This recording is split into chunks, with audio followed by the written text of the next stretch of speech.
This is just part 2 of what if Naruto was the son of Vergil and Mikoto. If you guys hear any, like, ringing type noise, sorry about that. It's my cat messing with a toy. Anyhow, I guess we'll just go ahead and get started then. We start this part off with the clashing of swords.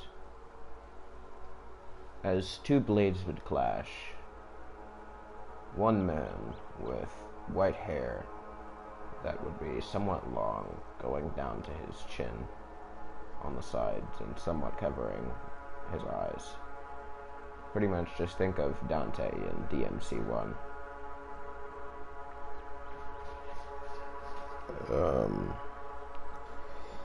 Two men would be fighting.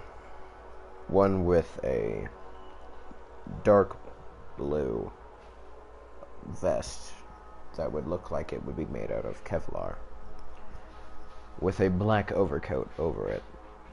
He would be wearing full-fingered gloves, being black. He would be wearing black dress pants, if you will.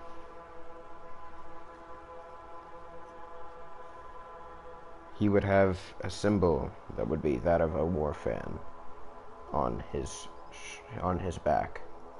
This would be the Uchiha clan crest. He would be holding a white-handled blade with gold metal in certain areas. Just think of the Yamato. I can't be bothered to describe it. Across from this man would be a man wearing a Kiri missing nin headband to the side of his head. He would have bandages covering his mouth, and he would be wearing arm warmers on his two arms.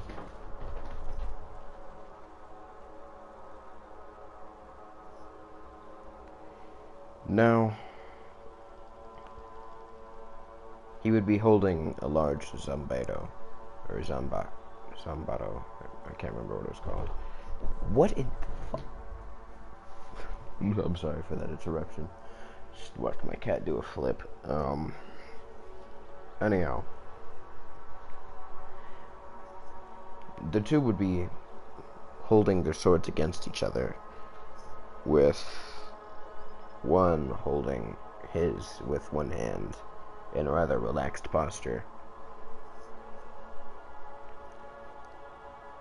The other would be holding his Zambato with two hands, pushing as hard as he could against the opposing force on his blade.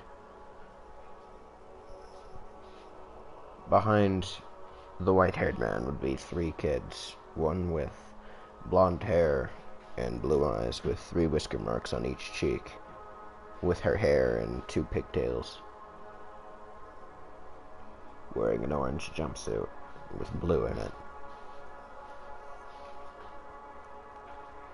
There would be a pink-haired girl with emerald green eyes, wearing a red dress and with a blue headband upon her head, same as the blonde girl. Then there would be a black-haired boy with smooth black hair that, instead of how it was in Shippuden and original Naruto, it'll be like that of Sasuke and Boruto.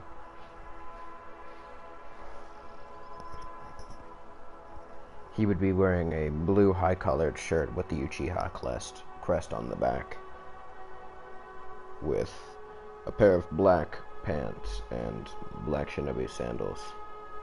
On his back would be a tanto with the Uchiha clan crest on the handle. These three would be Team 7 of Konoha, a recently passed Genin team, with the Jonin sensei of Naruto Uchiha, or Naruto Sparta Uchiha. Now, to explain how these 4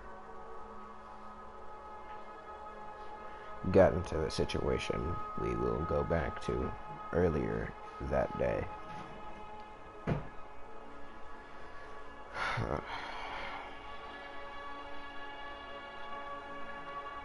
We see Team 7 standing atop a bridge, as they would just be waiting for their team sensei.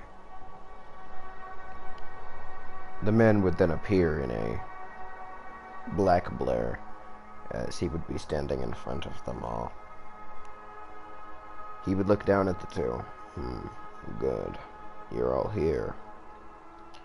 Very well then. We will be going. We will be going to the Hokage's office to retrieve a C rank mission. Naruto and Sakura would jump up in joy, while Sasuke would be rather reserved as normal.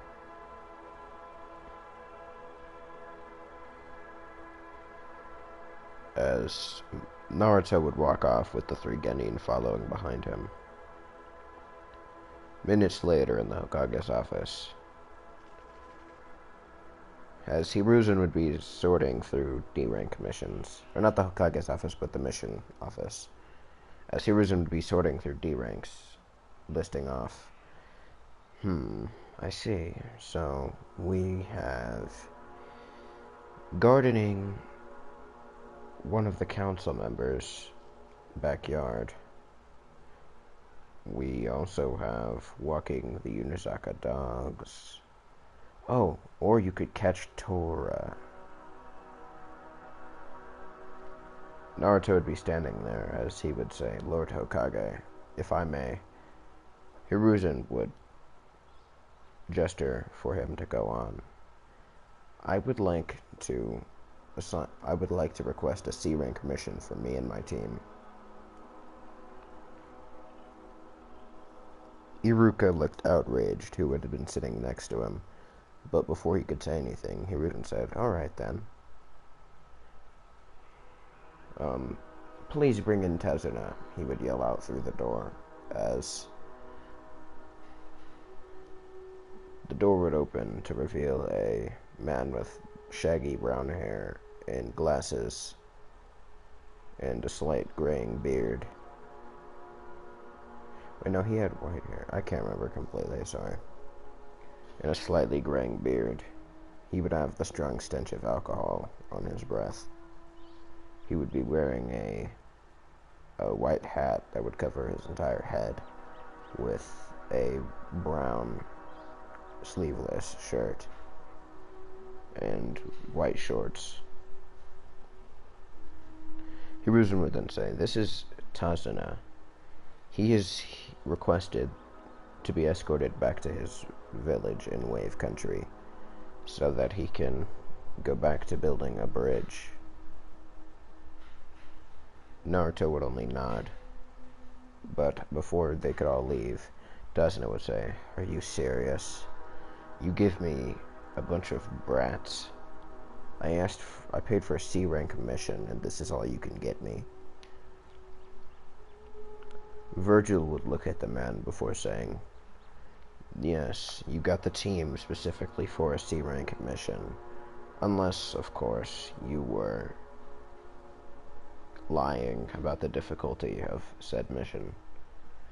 Tazuna would immediately begin to sweat as he would stutter out, No, this'll be fine. Naruto would nod. Good. He would turn to his genin. Go and pack your stuff for a few months or so. This mission will take a while. All of the genin would nod before running out of the room.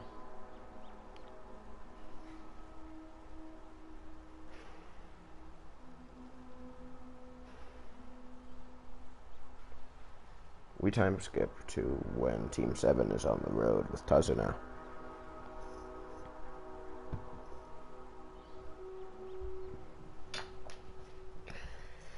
As they would be walking, Naruto would spot a puddle in the middle of the road. He would find himself thinking, it hasn't rained in the past few days. it would not make sense for a puddle to be out here, meaning that it is genjutsu. Quite amateur, if I do say so myself.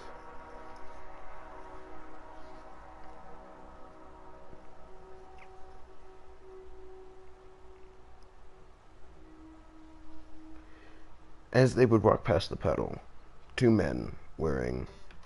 Bro, I'm sick of this Instagram ad, bro. Anyhow, two men would appear with chains wrapped to each other's wrists.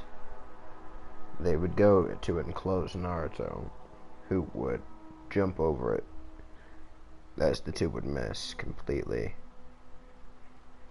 He would then throw his unsheathed Yamato in the middle of the blade, pinning them to a tree.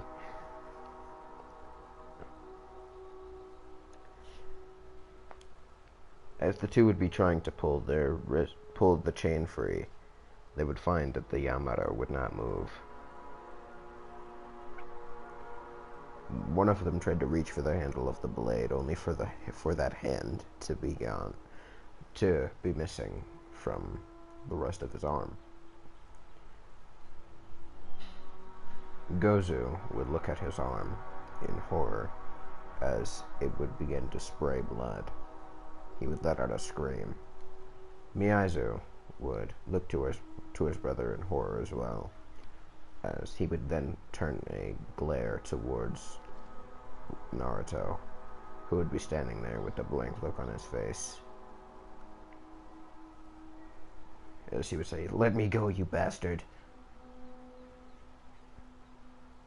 Naruto would look down at the men, and why would I do that? Exactly. You are an enemy, meaning that you are to die. Miyazu's eyes would widen in fear. Naruto would then raise his hand, beckoning his team to come closer.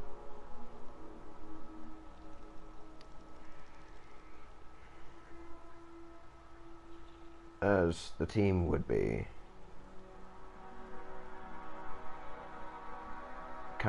they would be in fear, except for Sasuke, as his brother would have taught him the ways of shinobi and exactly how it all works.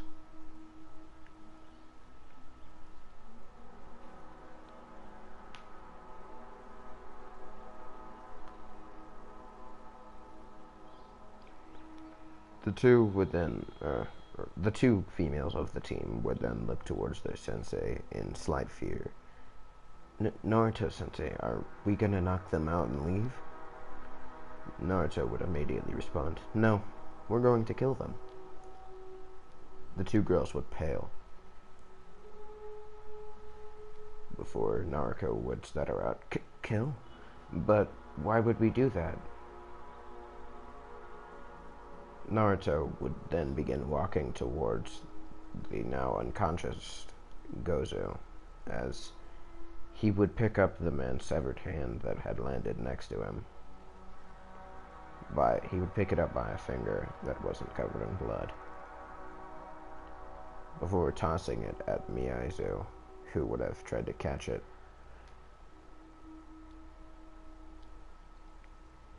Naruto would then begin to say, "Well, Naruto, something that they don't explain to you in the academy is exactly what it means to be a shinobi. From what I've heard, the Shinobi Academy should rather be a civilian academy, considering how pitiful they try to teach you children. I mean, flower pressing class? For what reason would they need that to be a shinobi? Or even tea ceremonies. Such things are useless to a shinobi. Naruto, tell me what you believe a shinobi is." "Someone who fights for justice for their village." Wrong.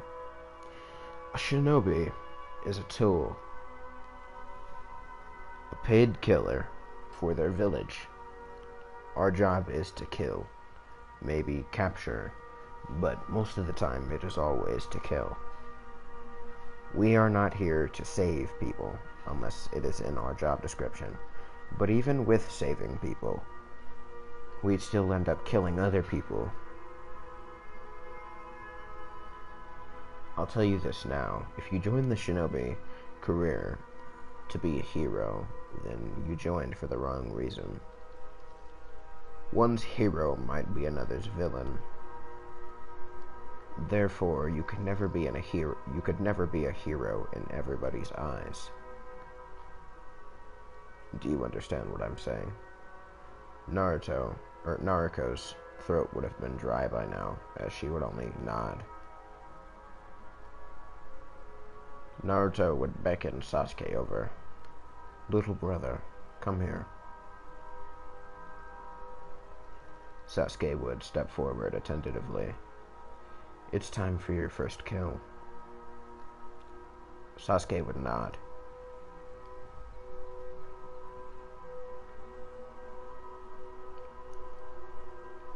Sasuke would draw a kunai slightly hesitantly, as even though he was trained for this, he still was not prepared completely, as he would shakily bring the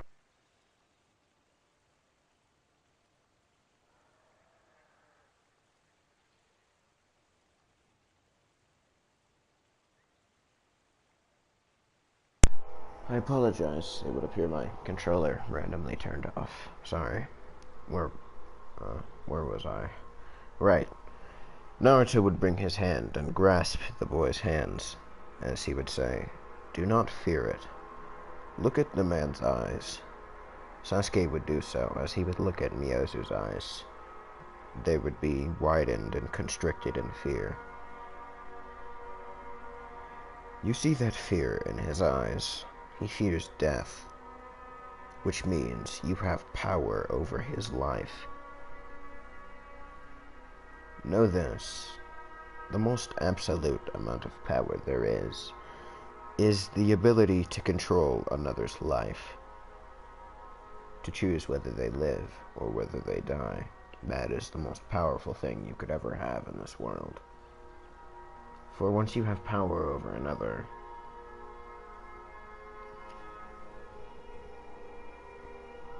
that means that you are truly ready to be a shinobi.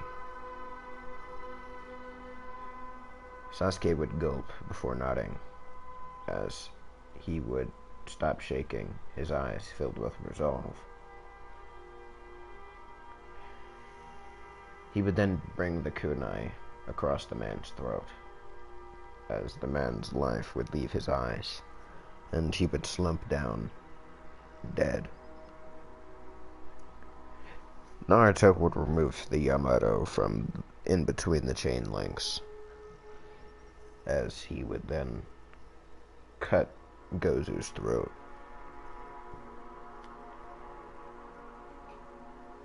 Sasuke would be standing there, kunai still in hand, as he would be looking rather spaced out, just looking up at the sky. Naruto would place his hand on his brother's shoulder. "You did well, little brother. I am proud of you. Let us continue on our journey." As they would continue on, Naruto wouldn't have asked Tazuna about why there were B-rank missing nin coming after him, as overall he did not care. He thought that this mission would be a learning experience.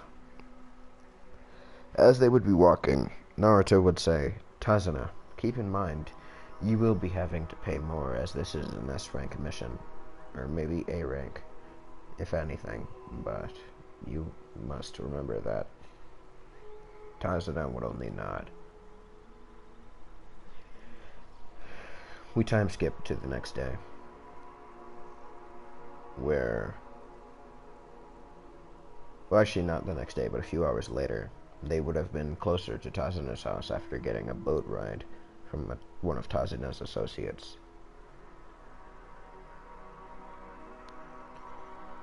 As they would be walking, a slight mist would come in, as they would just be walking.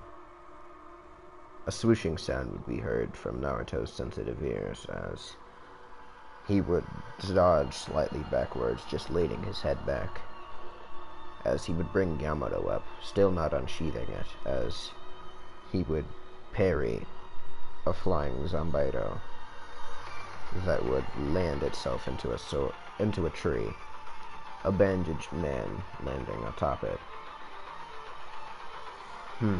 Momochi Zabuza,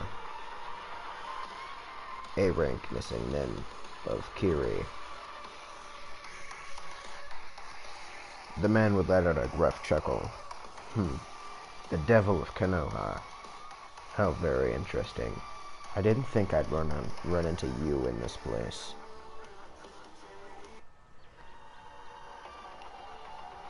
Neither did I, but it matters not. I'll cut you down here and continue on with my mission. As he would bring his blade forward, pointing it towards Zabuza, still sheathed.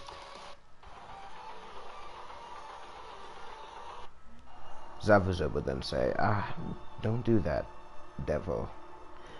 Or I'm gonna have to kill your brats. Naruto would look behind him slightly as he would see a water clone of Zabuza standing behind his genin in the bridge builder. I suppose that now I'm a little motivated, as he would bring his blade out of his sheath before the water clone would explode into a water puddle. Zabuza would be slightly shocked as he didn't see any sort of movement other than him drawing his blade.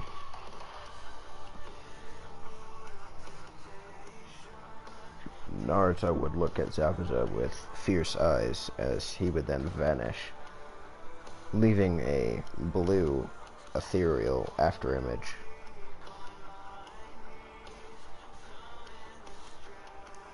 Zabuza would have had to dodge really fast before his head was taken off by the Yamato. He would roll backwards, bringing his Zanbaito up to block a strike from Naruto, as they would push him down into the dirt, as he would be leaning down on one knee, and one of his foot trying to push up with all his strength. He would be holding his Zanbaito, the executioner's blade, in his hand, extremely tightly, using all the force he could to hold it up. Naruto would smirk. Looks like you're nothing much, demon of the mist, as he would bring his blade up and strike down once more upon the executioner's blade. The executioner's blade would waver slightly as a crack would appear in one side of the blade. Zabuza would immediately see this, and he would try to throw a kunai at Naruto's stomach. Naruto would have caught it with his free hand and spun it around his fingers only to throw it back at Zabuza. It would have hit Zabuza in his shoulder as Zabuza would jump backwards.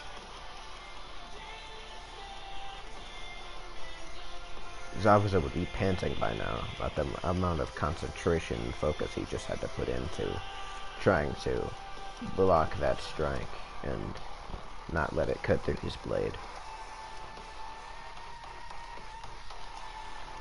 Zabuza would look at Naruto in shock. So, this is the power of the devil of Konoha. Naruto would twirl his blade around before sheathing it. He would have it held at the side by his hip with one hand, as Naruto would raise his other hand up.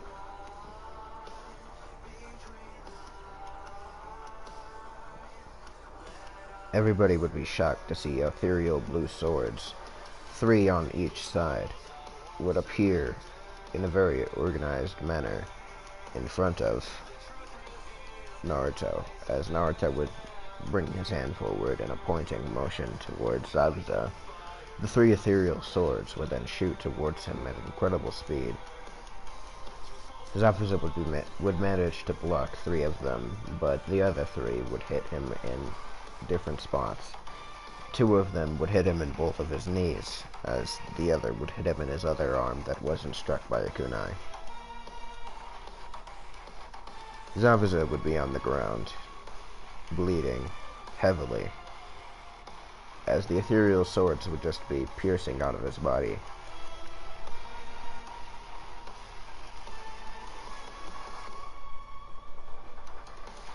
This is when Naruto would bend slightly, as he would bring one of his feet back and his other foot forward, as he would be drawing his blade slowly. He would then vanish, as a blue streak would be left. Naruto would go to slash down onto Zabuza, as his sword would be blocked by a strange mirror that seemingly was made out of ice. Naruto didn't think anything of it, as he would just bring his sword down even harder as it would slash right through the ice mirror. The boy behind it, who would be wearing a hunterman mask, his mask would be cut open, leaving a slight cut just barely grazing his face. The boy would vanish in another ice mirror with Zabuza and the Executioner's blade. Well, no, not the Executioner's blade, sorry. He dropped it.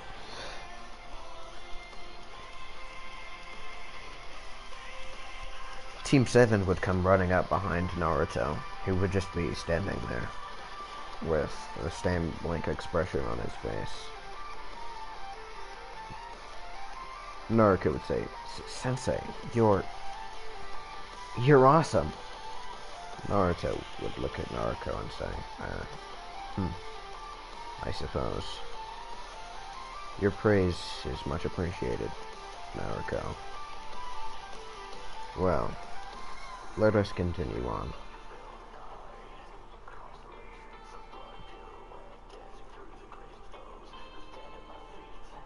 Now, this is where I'll be ending this part.